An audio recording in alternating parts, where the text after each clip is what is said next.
사도신경으로 우리의 신앙을 고백하며 7월 2일 금요일 12예언서 기도회 시작하겠습니다. 나는 전능하신 아버지 하나님 천지의 창조주를 믿습니다. 나는 그의 유일하신 아들 우리 주 예수 그리스도를 믿습니다. 그는 성령으로 잉태되어 동정녀 마리아에게서 나시고 본디오 빌라도에게 고난을 받아 십자가에 못 박혀 죽으시고 장사된 지 사흘 만에 죽은 자 가운데서 다시 살아나셨으며 하늘에 오르시어 전능하신 아버지 하나님 우편에 앉아 계시다가 거기로부터 살아있는 자와 죽은 자를 심판하러 오십니다. 나는 성령을 믿으며 거룩한 공교회와 성도의 교제와 죄를 용서받는 것과 몸의 부활과 영생을 믿습니다.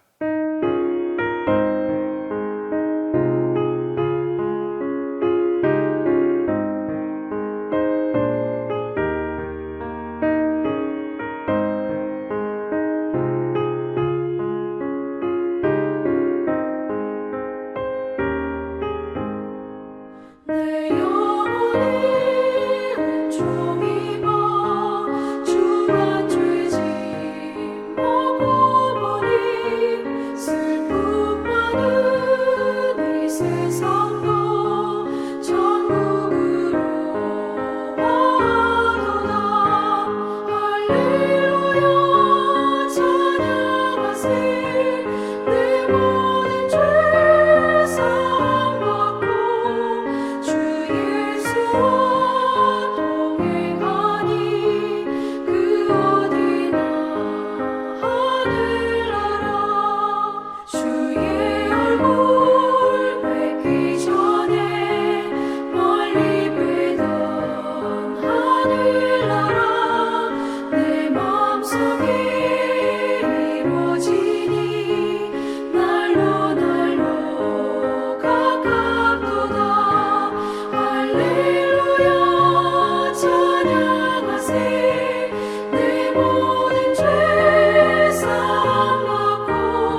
새벽에 우리에게 주신 하나님의 말씀은 하박국 3장 17절에서 19절입니다.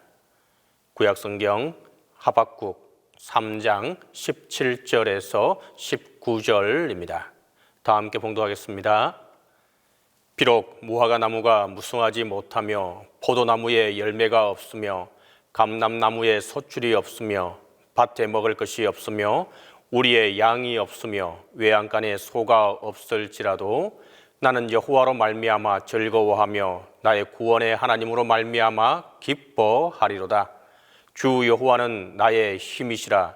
나의 발을 사슴과 같게 하사 나를 나의 높은 곳으로 다니게 하시리로다.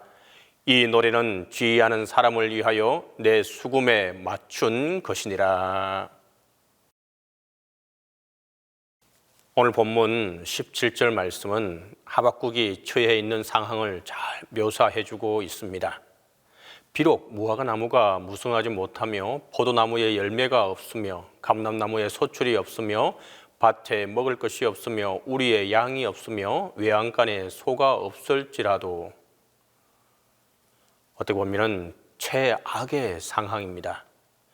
예상했던 것이 없을 때, 또 기대했던 것이 무너질 때, 또 우리가 가지고 있는 것을 다 빼앗겼을 때 우리는 당황하고 절망하게 됩니다. 하박국이 맞이했던 상황은 처참했습니다. 모든 것이 다 막혀 있고 상황은 갈수록 악화되어 갔습니다. 그러나 바뀐 것이 하나 있습니다. 그것은 바로 하박국의 하나님에 대한 태도입니다. 눈에 보이는 것은 아무것도 의지할 것이 없는 상황이지만 이 선자의 눈에는 새로운 관점이 생겼습니다. 이전에는 일어난 상황에서 매몰되어 절망적인 탄식을 했지만 하나님과 대화 가운데 그의 시선이 자연스럽게 하나님께로 옮겨지면서 전혀 다른 삶의 태도를 보이게 됩니다. 바로 18절의 모습입니다. 나는 여호와로 말미암아 즐거워하며 나의 구원의 하나님으로 말미암아 기뻐하리로다. 이 고백이 사실 그리스도인들의 삶을 가장 잘 묘사하는 고백입니다. 하나님의 백성은 조건이 채워지거나 또 상황이 바뀌면 여호와로 즐거워하는 것이 아니라 이루어지는 것이 없고 무엇이 없을지라도 내가 즐거워하고 기뻐하는 이유는 바로 오직 하나님 한 분뿐이라고 고백하는 것입니다. 이것은 세상에서 볼 수 없는 모습입니다. 즐거워할 수 있는 이유가 바로 여호와로 말미암아입니다. 계속해서 19절을 보면 주 여호와는 나의 힘이시라. 나의 발을 사슴과 같게 하사 나를 나의 높은 곳으로 다니게 하시리로다. 이 노래는 지휘하는 사람을 위하여 내 수금에 맞추는 것이니라. 여기에서 중요한 단어는 힘입니다. 사슴이 높은 곳으로 뛰어다니는 힘 있는 모습이 연상됩니다. 거친 팔레스타인의 언덕과 산을 뛰어다니는 사슴에서 힘을 느끼게 됩니다. 많은 사람들이 힘을 키우려고 하고 힘에 관심이 많습니다. 어디를 가나 힘을 얻기 위해서 애를 씁니다.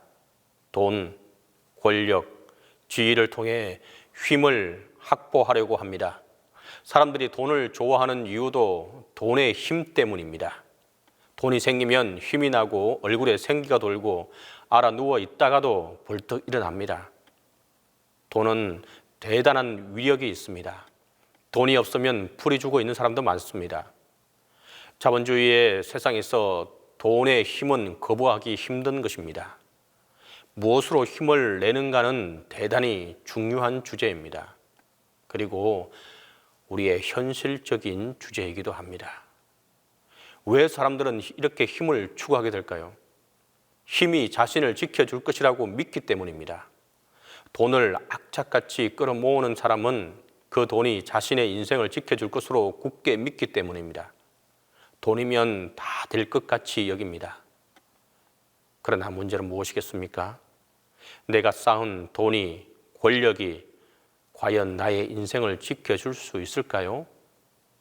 사람들은 자신이 믿었던 힘에 배신당하는 경험을 하게 됩니다.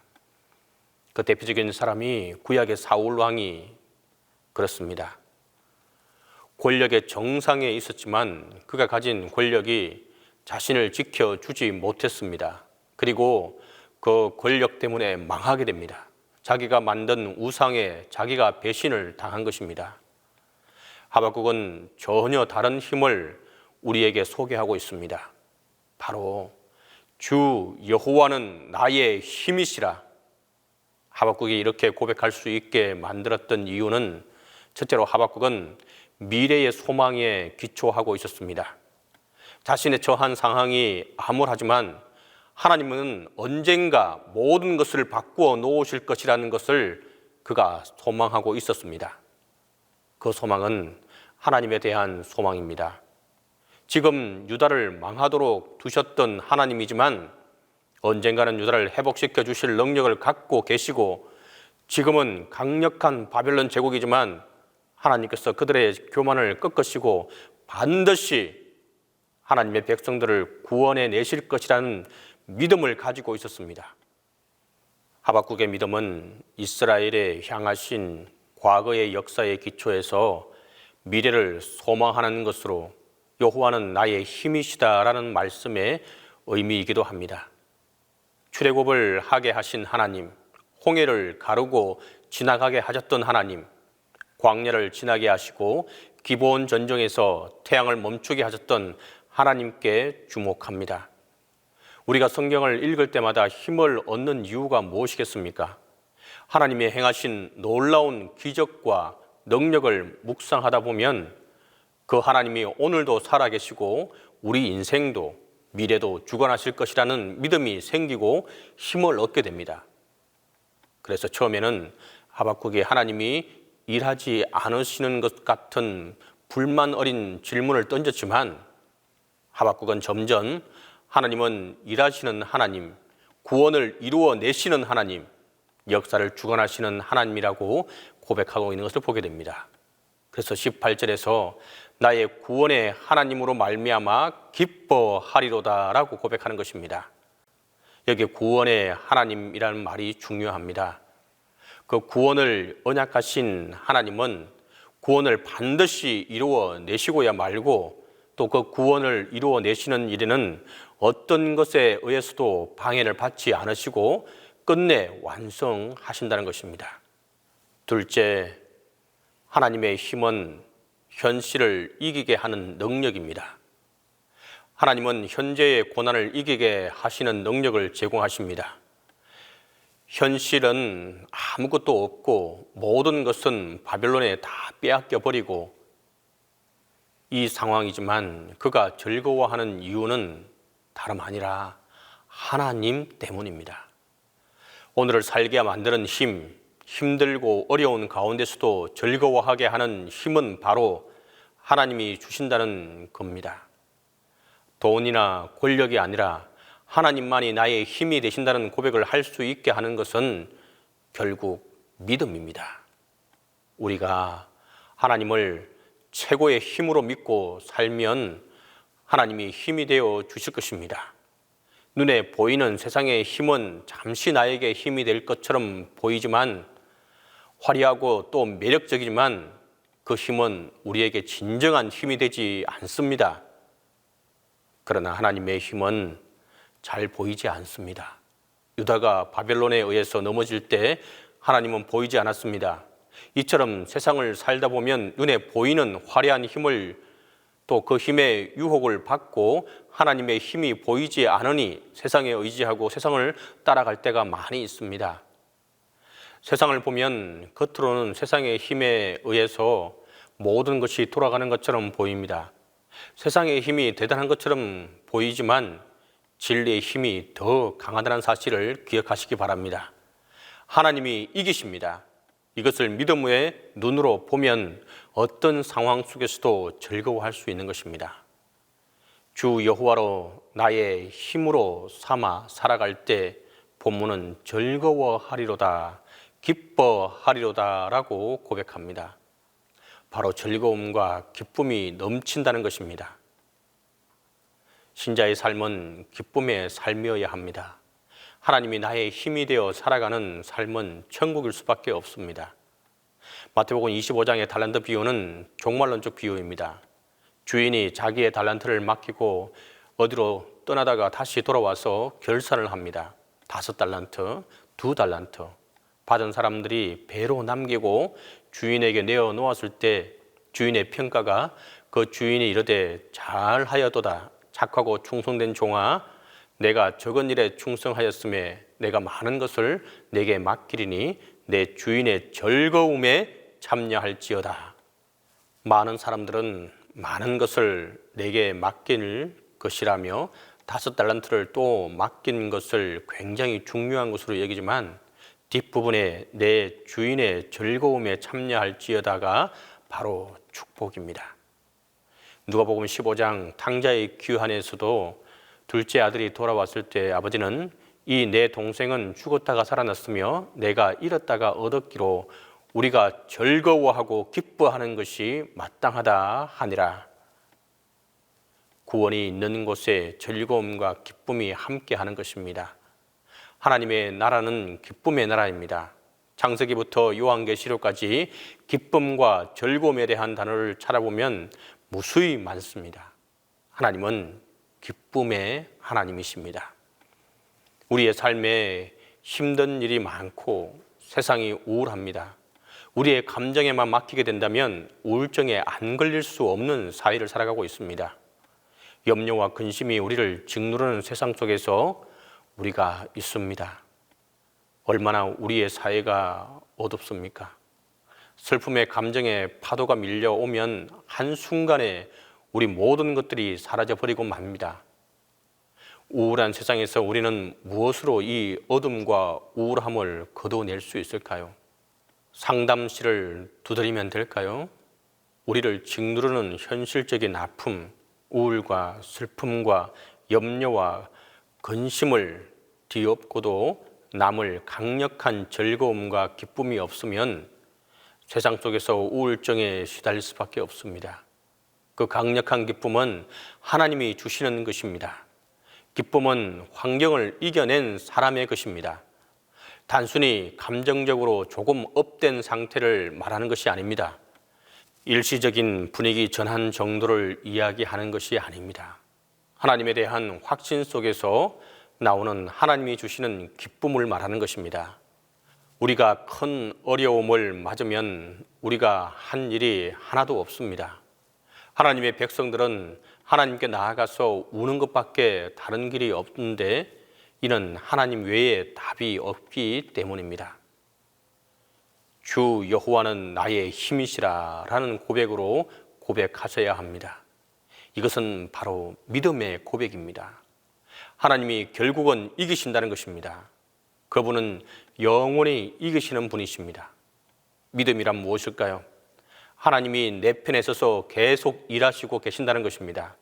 현실은 언제나 만만하지 않습니다. 내 생각대로 돌아가지 않습니다. 악인에 의해서 모든 것이 조종되는 것처럼 여기지만 결국은 하나님이 이기시고 결국은 하나님께서 약속을 지키신다는 것입니다. 세상 사람들을 보면 사실 답이 없습니다. 고통스러운 현실이 오면 체념을 하거나 삶을 포기해버립니다. 늘 목격하는 모습입니다. 조금만 들어가 보면 괴로움에 시달리며 몸부림을 치며 살아갑니다. 삶은 전쟁입니다. 하박국의 질문은 오늘도 여전히 우리의 삶에 일어나고 있는 질문들입니다. 왜 악인이 형통합니까? 왜 이렇게 나쁜 짓만 하는데 안 죽고 살고 있습니까? 왜 착한 사람이, 왜 저렇게 예수 잘 믿고 신실한 사람이 저런 어려움을 당하고 있습니까? 왜 세상은 이렇게 불의합니까? 현대사회의 모든 문제들을 들여다보면 들어갈수록 문제의 답을 찾기는 매우 어렵고 복잡합니다. 세상을 바라보면 절망과 탄식이 터져나올 수밖에 없습니다. 우리를 살아가게 만드는 힘은 도대체 어디로부터 올까요? 오직 하나밖에 없습니다. 어떤 경우에도 하나님에 대한 신뢰를 포기하지 않고 살아가는 은혜가 함께 하기를 바랍니다. 모든 것이 무너져도 하나님은 살아 계십니다. 우리는 다 망할 것 같아 보여도 하나님은 그 잿더미 속에서 소망과 생명을 일으키시는 분입니다. 우리에 대한 하나님의 계획은 결코 실패하지 않으시는 전능하신 분입니다. 하나님은 언약을 반드시 지키신다는 것을 우리가 믿기 때문에 그 하나님을 나의 힘이 되시는 것입니다. 바울은 로마서 8장 37절에서 그러나 이 모든 일에 우리를 사랑하시는 이로 말미암아 우리가 넉넉히 이기느니라 라고 확신에 찬 고백을 합니다. 성도 여러분, 우리를 사랑하시는 이로 말미암아 우리는 겨우 이겨내는 것이 않고 넉넉히 이겨내는 것입니다. 이제 우리는 하나님의 능력의 팔을 의지해야 합니다. 이 능력을 의지하는 자에게 하나님의 기쁨이, 하나님의 즐거움이 함께하게 될 것입니다. 기도하겠습니다. 이 시간 함께 기도할 때에 첫 번째로 여호와를 인하여 즐거워하고 기뻐할 수 있도록 우리가 함께 기도하겠습니다. 두 번째로 주일 예배를 통해 기쁨이 충만할 수 있도록 우리가 함께 기도하겠습니다. 진정으로 예배의 회복이 있도록 하시고 예배를 통해 즐거움과 기쁨이 회복되게 해달라고 기도하겠습니다. 세 번째로 담임 목사님의 건강과 성령 충만함이 늘 함께 있도록 우리가 다 함께 기도하겠습니다. 이 세 가지 기도 제목을 가지고 함께 기도합니다. 주님, 이 새벽을 깨워 기도하고 기도하오니 우리의 기도에 귀 기울여 주옵소서. 주님으로 인하여 즐거워하고 기뻐할 수 있도록 하여 주옵소서. 그 무엇이 충족되어 기뻐하는 것이 아니라 오직 주님으로 기뻐하고 즐거워하는 우리의 신앙이 되게 하여 주옵소서. 세상의 좋은 것으로 우리의 기쁨이 좌지우지되지 않게 하시고 오직 주님으로 기뻐할 수 있게 하여 주옵소서. 오직 주님만이 우리의 즐거움이 되게 하여 주옵소서. 아무것도 의지할 것이 없는 상황에서 우리의 눈을 열어주시고 주님을 바라볼 수 있는 믿음을 허락해 주옵소서. 절망적인 탄식이 있는 곳에서 주님을 바라보고 기쁨을 회복할 수 있도록 우리를 인도하여 주옵소서. 오직 우리는 여호와로 말미암아 즐거워하며 나의 구원의 하나님으로 말미암아 기뻐하리로다 라고 했던 하박국의 믿음이 우리에게 함께 할 수 있도록 허락해 주옵소서. 하나님의 백성으로 조건이 채워지거나 상황이 바뀌어 여호와로 즐거워하는 것이 아니라 이루어지는 것이 없고 무엇 하나 없을지라도 내가 즐거워하고 기뻐하는 이유는 오직 하나님이라고 고백하며 나아가게 하여 주옵소서. 주님, 모든 예배 가운데 성령님의 기름 부으심을 허락해 주옵소서. 예배의 주인이신 주님만이 영광을 받으시고 성령께서 친히 다스리시고 주관하시는 예배가 되게 하여 주옵소서. 예배를 통해 모든 심령들이 살아계신 하나님을 만나고 그 음성을 듣는 귀한 시간이 되게 하여 주옵소서. 예배 가운데 창조의 하나님이신 열방의 통치자이신 주님께 온전히 예배하게 하소서. 모든 성도들이 거룩한 예배자로 보좌 앞에 담대히 나아가게 하시고 믿음의 주요 온전케 하시는 이인 예수 그리스도를 바라보는 시간 되게 하여 주옵소서. 말씀에 순종하고 말씀 가운데 결단하고 순종하여 말씀대로 행할 때 약속하신 말씀대로 이루어지는 역사가 함께하게 하여 주옵소서. 영육 간의 연약함을 가진 형제 자매에게 풍성한 긍휼하심을 부어주셔서 예배의 기쁨과 감격을 누리게 하시고 치유하시고 회복해 하시는 하나님을 경험하게 하여 주옵소서. 자비로우신 주님, 이 시간은 담임 목사님을 위해 기도합니다. 영적 지도자인 담임 목사님께 성령 충만함이 이전보다 배나 더하게 하여 주옵시고 말씀이 선포될 때에 심령에 낙심된 자가 다시 힘을 얻는 일이 있게 하여 주옵소서. 영적으로 지쳐서 힘들어하는 자가 말씀을 듣고 회복되어 믿음이 소생되게 하여 주옵소서. 사랑의 주님, 목사님의 건강을 위해 기도합니다. 아무리 많은 일을 하더라도 건강이 허락지 않으면 할 수 없습니다. 어떠한 질병도 담임 목사님을 침범하지 못하게 하시고 더욱더 건강하여서 교회를 섬기는 데 부족함이 없게 하시고 체력과 힘으로 하나님을 위한 사역을 잘 감당해 나가게 하여 주옵소서. 함께 하시는 주님, 담임 목사님에게 아론과 홀과 같은 돕는 일꾼들을 허락하셔서 교회를 위하여 일할 때에 진실한 마음을 가지고 때로는 물질로 담임 목사님을 위해 돕는 적극적인 일꾼들을 허락하셔서 담임 목사님의 목회를 돕는 일에 큰 축복을 내리시고 하나님께 영광이 되게 하여 주옵소서. 담임 목사님과 또 귀한 가정 위에 은혜의 샘이 강물같이 흐르게 하시고 늘 새 힘을 공급해 주옵소서. 이제는 주님께서 가르쳐 주신 기도로 기도에 마치도록 하겠습니다. 하늘에 계신 우리 아버지, 아버지의 이름을 거룩하게 하시며 아버지의 나라가 오게 하시며 아버지의 뜻이 하늘에서와 같이 땅에서도 이루어지게 하소서. 오늘 우리에게 일용할 양식을 주시고 우리가 우리에게 잘못한 사람을 용서하여 준 것 같이 우리 죄를 용서하여 주시고 우리를 시험에 빠지지 않게 하시고 악에서 구하소서. 나라와 권능과 영광이 영원히 아버지의 것입니다.